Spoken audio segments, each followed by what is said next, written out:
কলেজে উঠে তোমরা প্রত্যেকেই অনার্স নেবে, একদম তোমরা ঠিক শুনছো, কোনো ভুল শুনছো না। তবে কেন বলছি, কি কারণে বলছি, পুরো ভিডিওটা দেখলেই তোমরা বুঝতে পারবে। তাই তোমাদের কাছে বলবো, অনেক তাড়াহুড়ো করেছো, জীবনের আজকের এই মুহূর্তটা একদম তাড়াহুড়ো করবে না। তোমরা পুরো ভিডিওটা প্রথম থেকে শেষ পর্যন্ত দেখবে, বুঝবে, তবে কমেন্ট করে যাবে যে স্যার আপনি ঠিক বলেছেন। দেখো, উচ্চ মাধ্যমিক পরবর্তীতে তোমাদের জীবনের সবথেকে গুরুত্বপূর্ণ স্টেপ, যেটা কলেজে তোমরা উঠবে, যে তোমরা কী নিয়ে পড়বে, অনার্স নিয়ে পড়বে না পাস নিয়ে পড়বে। এ বিষয়ে তোমাদের আমি আগেও অনেক ভিডিওসে বলেছি যে তোমরা তাড়াতাড়ি জীবনে কিছু করতে চাইলে অবশ্যই তোমরা পাস গ্র্যাজুয়েশন নিয়ে পড়ো এবং তার পাশাপাশি চাকরির জন্য প্রস্তুতি নাও। কিন্তু স্যার আজকে আপনি বলছেন যে তোমরা অনার্স নাও, এর পেছনে কারণ কি?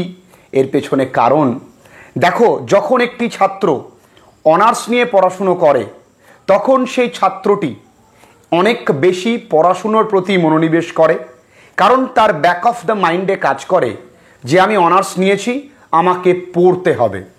কিন্তু একটি পাস গ্র্যাজুয়েশনের ছাত্র সে ভাবে আমি পাস নিয়েছি, আমাকে খুব একটা পড়তে হবে না। এই যে মাইন্ডসেট, এই দুটো মাইন্ডসেটে কিন্তু জমিন আসমান ফারাক আছে। তাই এই মাইন্ডসেটেই কিন্তু অনার্স নিয়ে পড়া ছেলেমেয়েরা এগিয়ে যায়। তবে অনার্স নিয়ে পড়তে পড়তে বর্তমান পরিস্থিতির দিকে তাকিয়ে তোমায় কিন্তু একটু একটু করে চাকরির পরীক্ষার জন্য প্রস্তুতি নিতে হবে। জানি অনেকে বলবে অসম্ভব, অসম্ভবকে সম্ভব করাই আমার কাজ। জানি এটাও অনেকে বলবে যে বাস্তব এবং মোটিভেশন দুটো আলাদা। দেখো, বাস্তবটাকেই রূপায়িত করা, কল্পনাকে, স্বপ্নকে রূপায়িত করাই তোমার মোটিভেশন। তুমি পারবে। এবার আরও বেশ কিছু পয়েন্ট তোমাদেরকে বলবো। যখন আমরা উচ্চ মাধ্যমিক পরবর্তীতে মনে করি চাকরি করব, চাকরির জন্য পড়তে হবে, 99% ছেলেমেয়েরা কিন্তু ডিফেন্সের দিকে চলে যায়। অর্থাৎ পুলিশ, আর্মি, বিএসএফ ইত্যাদি জবের জন্য তারা মাঠে দৌড়াদৌড়ি করে।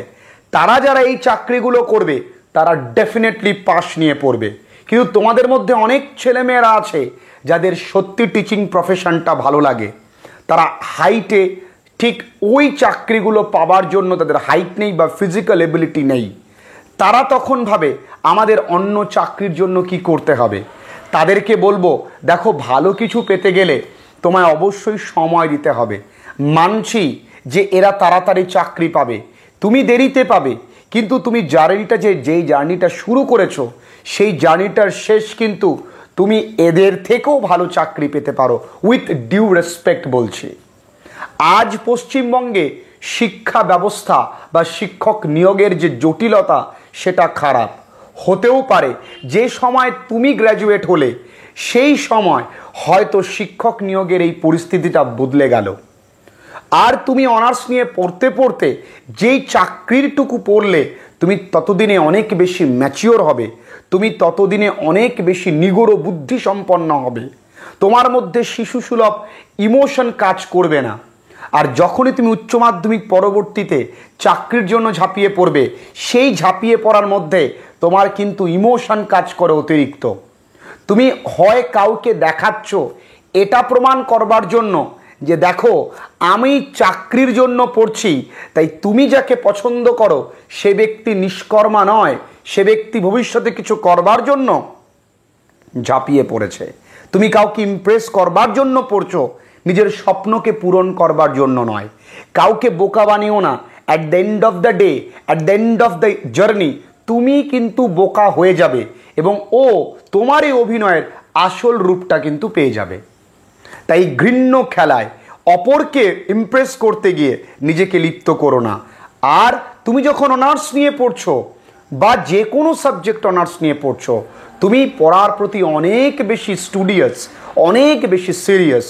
এই সিরিয়াসনেসটাই পরবর্তীকালে তুমি কনভার্ট করতে পারবে তোমার চাকরির পরীক্ষার প্রস্তুতির জন্য।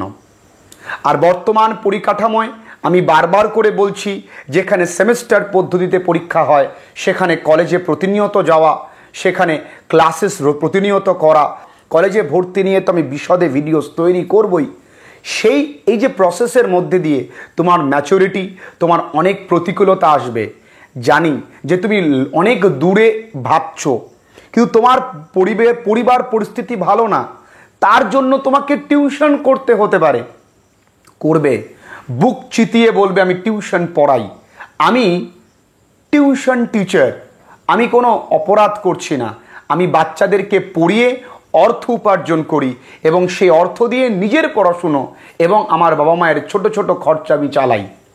প্রয়োজন হলে তুমি কাজ করবে, তো স্বপ্ন পূরণ করতে গেলে পরিশ্রম তোমাকে বস করতে হবে, তবেই তো একদিন সফলতার মঞ্চে গিয়ে তোমার এই জার্নিটা বলবে, আর লোক সবাই তোমার সামনে বসে থাকা মানুষগুলো মন্ত্রমুগ্ধ হয়ে শুনবে যে ওয়াও, তোমার জার্নিটা কি দারুণ জার্নি, শোনবার মতন জার্নি ছিল।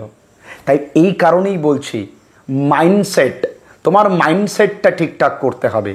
এটা নয় যে পাশ নিয়ে পড়লে পড়তে হয় না। যদি তোমার মনে হয় যে না আমি পাশ নিয়ে পড়ছি, আমার কম পড়তে হবে, মাইন্ডসেটে কোথাও না কোথাও তুমি কিন্তু পিছিয়ে পড়বে। যদি তোমার মনে হয় না আমি পাশ নিয়ে পড়ছি, আমার এটা একটু অল্প পড়লেও আমার এই পড়াটাতে অনেক বেশি গুরুত্ব দিতে হবে, দেন গো ফর ইট, তোমার জন্য এই ভিডিওটা নয়। আর যদি মনে হয় না আমি অনার্স নিয়ে পড়ছি, আমাকে বেশি করে পড়তে হবে এবং তার পাশাপাশি আমার চাকরির পরীক্ষার জন্য নিজেকে অল্প অল্প অল্প করে তৈরি করতে হবে, দেন ওয়েল অ্যান্ড গুড, কোনো সমস্যা নেই। কিন্তু মাইন্ডসেটে যেন ডিফারেন্স না আসে।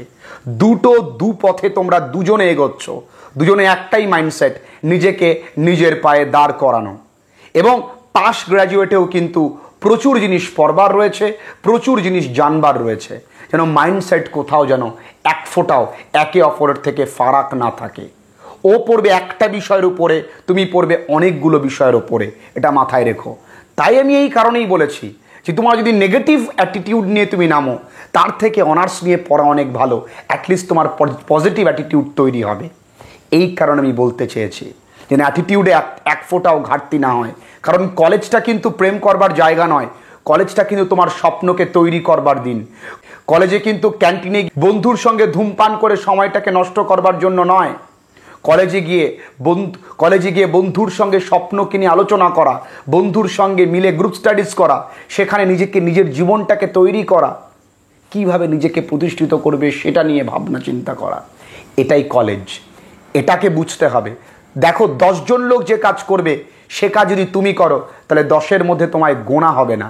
তুমি তার থেকে একটু ভিন্ন কাজ করো, যে সমাজে তোমার ইম্প্যাক্ট পড়বে, তোমার লাইফে তোমার ইম্প্যাক্ট পড়বে। এতটুকু যদি ভিডিওটা তোমার মধ্যে দাগ কেটে থাকে, এতটুকু কার্পণ্য না করে ভিডিওর নিচে একটা কমেন্ট করে যেও। আশা করছি তোমাদের আমি বোঝাতে পেরেছি কেন আমি এমনটা বললাম। ভালো থেকো, আজকের ভিডিওটা এই পর্যন্তই।